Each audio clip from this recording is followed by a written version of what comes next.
Fuera na personajes del Land Transportation Office, llaman deputized también con el cuantos personajes del Philippine National Police y Highway Patrol Group.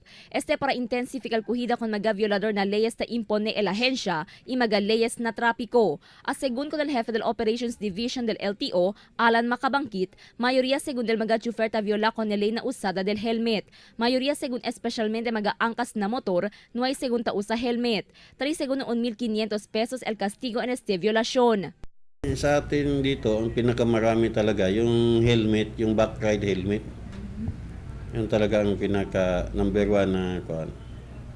Hindi lang dito sa Zamboanga, sa entire Zamboanga Peninsula, pati sa ibang district, yun din. Halos yung mga back ride no helmet ang may violation. Fuera con tara itera también si Macabangkit con mga chofer para asegura que kumpleto el accessories del di ila mga motor o vehikulo. Todo según mga lisensya ta konfiska mga deputized personnel tamang turnover na opisina del LTO adentro de 24 ora.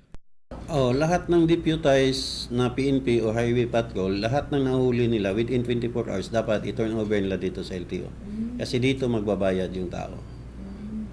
Lahat ng violators na issue ng TOP, walang ibang agency na mag-collect ng bayad, LTO lang. Fuera con ya admiti también el LTO que tatormenta sila implementa con el anti-drunk driving law. Tamira según sila ahora para conducir también operasyon durante el noche en coordinasyon na PNP. Durante según el noche, rampante el mga chofer quien tamaneja bajo na influensya de alcohol.